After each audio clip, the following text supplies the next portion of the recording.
know that you said that, it's going to be difficult, but if you were, you can spend that money on defense.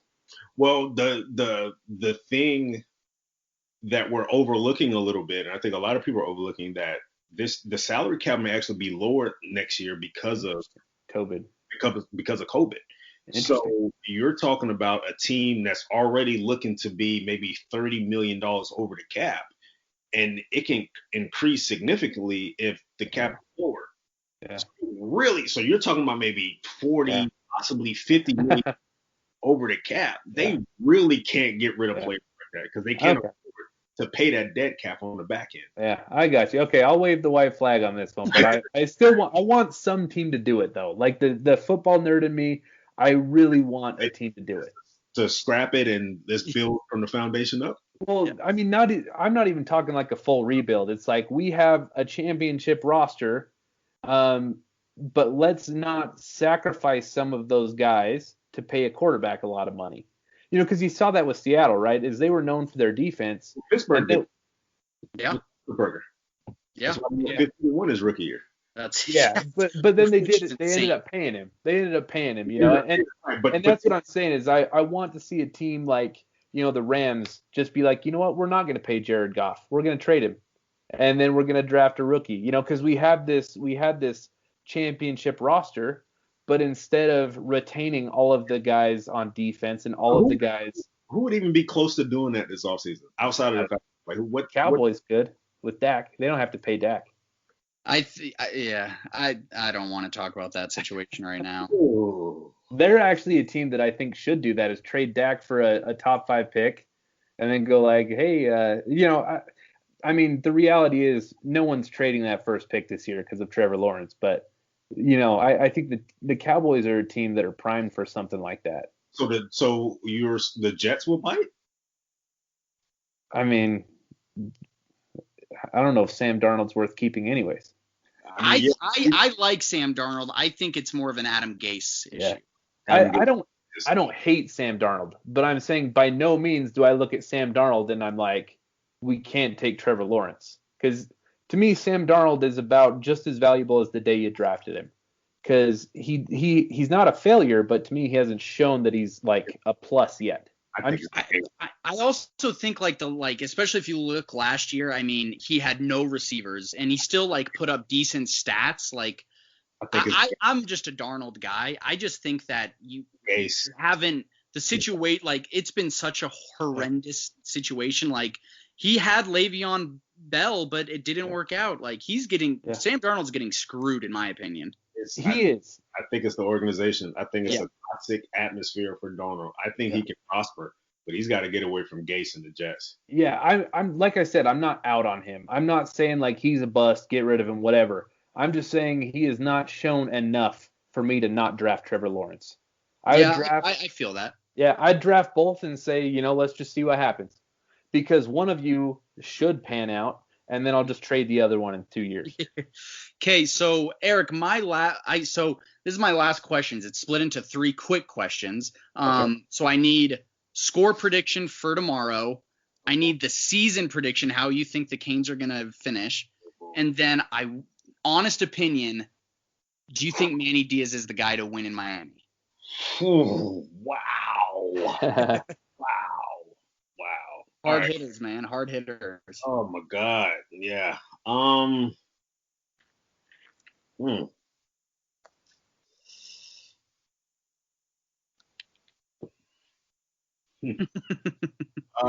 Score prediction for tomorrow. I don't have a whole lot of concerns about the Virginia team as I did last year Yeah. because they're is Armstrong playing I don't know. Um, I I don't think so. or is I he think officially ruled out or I don't know. I I I thought haven't they were checked. starting number 36, but I can't remember his name. Yeah, I think they're going to kind of do the same thing they did I don't think Armstrong's playing, but I could be wrong. okay, all right. Well, this is a numbers wise, it is a developing offense. I think they're like top 25 or so in offense or top 30 or something like that. Um, but I still don't have a whole lot of concerns from them on the offensive side of the ball like I did last year with a guy like Bryce Perkins, in the fold. So I think this is going to be, but knowing that you have a guy like Bronco Mendenhall on that sideline, he's always going to make it interesting because of his style. I think it's going to be fairly close early, but I think Miami is eventually going to pull away. I'll say 38-20. Okay. 38-20. I wouldn't be surprised if it's a tie game or a one-score game at that time, but it's just Miami just leans on them in the second half and puts it away. All right, I can do that. Okay, season prediction. Man, see, 4-1. They have 6 games left? 6, 5 or 6, 7, maybe something like that. They play 11 total regular season games. So after this, they have 6 left. Yeah. The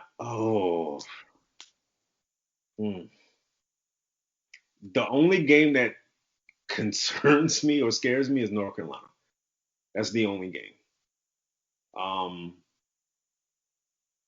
gonna go 10-1. Cool. I think they ride it out. I think they ride it out. All right. Oh, that's risky, man. But I like it. I love the confidence. Okay, so I'm guessing you're a believer in Manny Diaz. Yes, I am. I'm a believer in Manny Diaz. I'm a believer in him because what I saw from him this offseason, there was a clear opportunity for him to be complacent and just say, let's run it back. These guys had a rough year last year. Let's give Dan Enos another chance. He didn't. And to me, that's something that Mark Richt would have done. But he decided and say, hey, year one, it was ugly. We're not doing that again. So he did not settle on that complacency. He adjusted. And that's one thing I look for in a head coach, no matter if it's college or NFL. If he's able to adjust, that's what football is all about. You can't sit here and ride a system that's obviously not working. If it ain't working, it ain't working. So that's what he did. So I'm a believer in him because of what he did this offseason. There's still some things here and there along the way that he has to get better at. We'll see what this recruiting class looks like. I think this can be the benchmark for something special over the next 3 or 4 years with this program. But I'm a believer in Manny. All right, cool. I love it, man. I love it. Jordan, do you have any more questions? No. Just thank you so much for coming on, Eric. Thanks for humoring me with the Falcons talk. I know I was twisting your leg a little bit, but 10-1. That's just 10-1. Hey, brother. Yeah, we really, really appreciate it. Sorry we kept you on long, but you are welcome back on the podcast anytime, man. Absolutely, man. I appreciate it, man. Thanks for having me on here, man. And I love talking football, especially giving me an opportunity to talk about the Canes, man. I'm really enjoying what I'm seeing on the field, and like I said, man, I'm grateful for this opportunity you guys gave me tonight. Absolutely, man. Absolutely. We'll get you on soon again. Definitely. Cool. Looking forward to it. Okay. All right, brother. Thanks, go man. Canes. Go Canes. All right, man. That was awesome. Eric did a fantastic job. We'll have to get him on again soon. Yeah.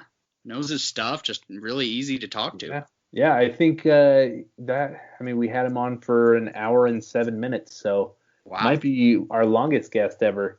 Yeah. It went by like that. I know. That just speaks to how good he did as a guest. So, but Marsh, would you mind answering those 3 questions? Just kind of your mid-season update, prediction for tomorrow.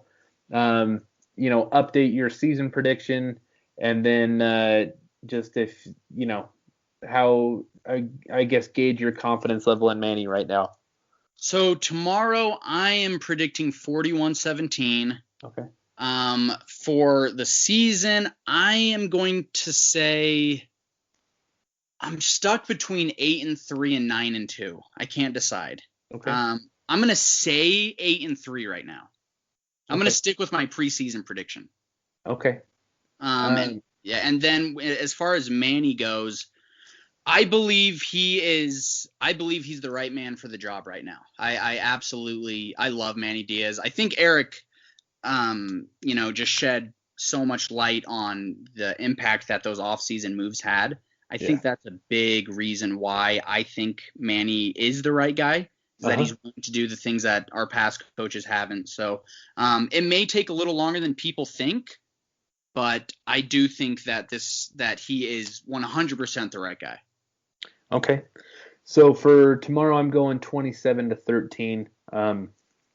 I think we're going to struggle a little bit on offense, but eventually pull away. So I got a win for us. And then season, I'm going to stick with my preseason, say 9-2. I think we drop either the Virginia Tech or UNC game, but just one of those. Hopefully not both. And then I agree with you. I mean, we've been Manny guys all season, and to me, like I feel more confident in Manny right now than I did at the beginning of the season when I had, when he had my full confidence. So I guess 101% for right now. Like he's the right dude. Yeah. And so let me give a little recruit update, how our recruits are doing tonight. Brashard Smith had 2 touchdowns today. Leonard Taylor had a sack and a forced fumble. Romello Brinson has a touchdown for Miami Northwestern. James Williams had a pick 6. So our boys are balling tonight. Yeah, I love it. Unfortunately, Amari Daniels is also balling, and that shocked me, man, that we were not in that final top 2. Yeah, that was shocking. So I really thought that he was gonna come to Miami. That's what a lot of people were talking like. But the rest. Thad Franklin had a big game tonight too. So weekend is off to a good start as far as football. Yeah, man. So let's hope the Canes show up tomorrow. I mean, it's another one of those games that's just like we should win this game fairly easily. So if we can just not, if we can not shoot ourselves in the foot, we should be okay. So, absolutely. Kate, is there anything else we got to get through? No, man. I'm excited to get back to more Blue Mountain State tonight. So, what episode are you on? Dude, I watched the first season again, and I forgot how funny it really is. Like the first season is so funny. Yeah. But after that, it kind of it's not that good. Oh man, I love the second season. I think really? I think I watched like the first 2 or 3 episodes of the second season. What's that line by Thad at the beginning of the episode where someone sticks a finger up his asshole? He's like, it starts with a shot of him at linebacker, and it's at practice, and he yells something to the offense. It's like, I'm gonna hit you so hard you're gonna swallow your dick, and then when you shit, it's gonna be your dick, or something like that. Oh, I love it. It's so yeah, man. I mean, so I just finished season 1 just barely, and it's been 3.5 years since I watched it. So if I remember correctly, the first few seasons with what's his name? What's the quarterback's name? Radon Randall. Yeah. The first few episodes with him are kind of rough, but by the end of that season, like he's hilarious, man. He's so funny. Yeah, he definitely has a few funny parts. It's a good show. I definitely I spoke too soon when I said it wasn't that funny. Like it is like Thad is hilarious. Yeah, and dude, I love season 3. I'm not gonna give you any spoilers, but I will say that Alex Moran finally gets his shot in season 3, and him and Thad develop a bromance, and that is like can't miss TV. Oh, okay, all right. Because I mean, you saw in season 1 how Thad was like looking after that. Travis something, the starting quarterback. Yeah. So Thad almost like worships Alex because he's the starter in season 3. Fun. So it's a lot of fun. I'll keep watching it, man. But yeah, game tomorrow. It's 8:00 Eastern, and we will be back either Sunday or Monday with the reaction show, and hopefully we are confidently 5-1. Yeah.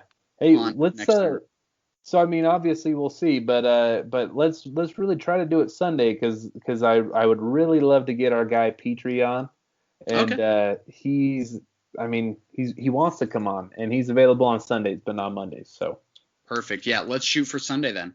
Cool. Sounds good. And Petrie, if you're listening to this, man, we're coming for you. Yeah, we're coming for you. And All right, let's get a big win tomorrow and go Canes. Go Canes. This has been the Fours Up Podcast. Remember to like,